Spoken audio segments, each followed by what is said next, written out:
Well, in this demo, I want to focus the discussion on what it means to use the metadata manager and the concept of change lists. Now, I logged in as training and I have the TRN lab and it is empty. For those of you that saw the previous demo to this, the one in which I show you how to create an empty ORS, you will realize that I did have lots of based objects. This was a fully developed demo, but in the previous demo, I actually reset it by recreating an ORS, and so I showed you how to create a brand new ORS. Now, notice that it's empty. Perhaps I should not have done that, but that is what I wanted to do because I feel confident that Metadata Manager will allow me to bring it back in.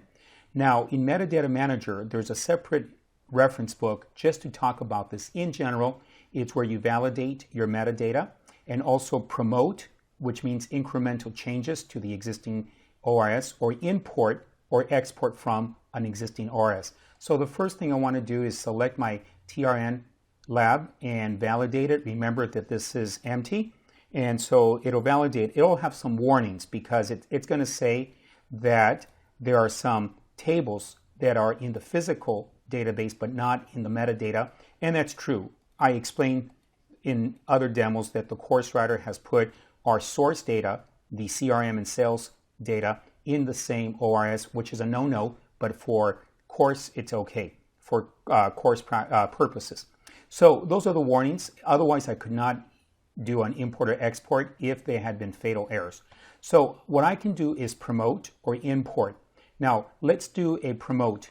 The course writer in the instructions will tell you that if you fall behind in your labs, you could actually go and grab an existing lab change list where the course writer has put them under the C drive, under the Infa MDM, oops, not there, under the MDM training, nice big directory, finally change list. So the course writer has put incremental change list, and notice the name of the file, your name, period, change.xml. In other words, you can pick the name that you want, but the system will generate a .change.xml file.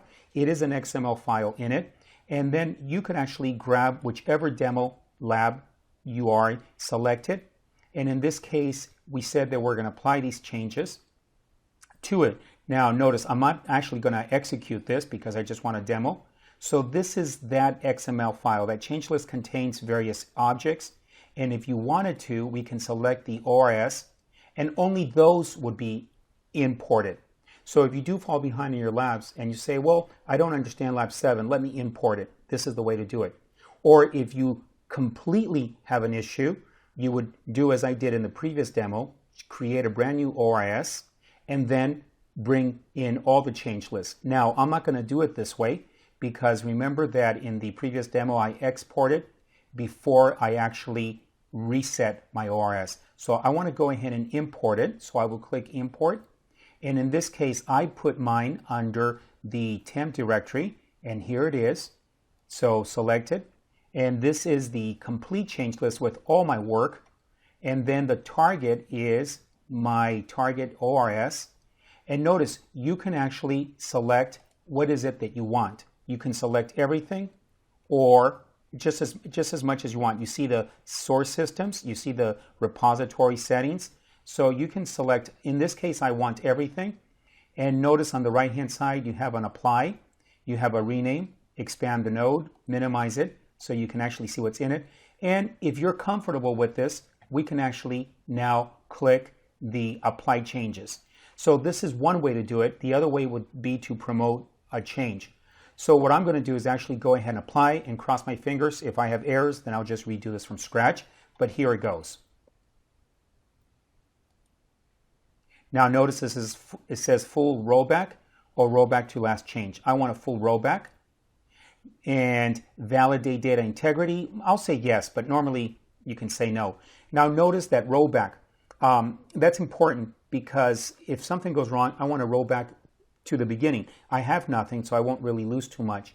Now, if we were promoting, we would get another screenshot in case there were conflicts. Let's assume someone created a based object called customer, and you already have one in there. Promote means incremental changes, so it would ask Do you want to replace it, rename it, etc.? Here, I'm not going to have that issue because I have an empty ORS and I'm actually importing everything that was in the change list. It just so happens that before I had reset it, I actually had exported it just in case something went wrong. So there it is, it's done. Now what I'm going to do is go to Schema Viewer, select my ORS, and we should see my contents. There it is. Notice my based objects are back. Notice my systems, everything is back as I had it. There they go, my trust, so my packages, and so forth. So that pretty much means that I was able to say, for example, go from a development to a test to a production environment. If you're really going to do this, I encourage you to read up on the notes, but this is in general how you would bring objects from one ORS into another. In my case, and to summarize, I had an existing ORS, I created it anew, which means I resetted it, got rid of everything. Prior to it, I had backed it up, and now I just imported it. And the last piece is the incremental change that I was talking about a few moments ago. Now that I have things, I could go ahead and select an existing change list from the course writer. Again, the course writer wants me to get it from the MDM training, config, setup, and change list. And again, picking whatever lab you want. I'm just choosing anything. It doesn't really matter right now. Well, I'm just picking one of them, and then I'm going to click OK. And my target, same thing. And oops, it needs to be validated. So I need to validate my ORS. So I should have gone here first. Notice how Metadata Manager works. So first it wants you to have a valid ORS before you can import or export out of it. So hopefully this doesn't take too long. Validate it. And now I'm going to go ahead and exactly where I was, go ahead and select the same change list that I was in. And now probably the hardest thing is getting to the deep nested location of where these files are. And again, pick any one, doesn't matter. Now here's a change list. Of course, you would be more wise to choose the right one instead of just any. And at this point, notice on the left-hand side is what's in the change list. On the right-hand side, it is what's already in my target ORS. And again, you can actually promote it, view with a markup. You can resolve the conflicts, and you can apply it. So it depends what you want to do, promote it or apply changes. And you can do this. I'll let you, oops, no objects were selected. Let me just select a few objects. And again, I won't take you this far now. This is in your labs.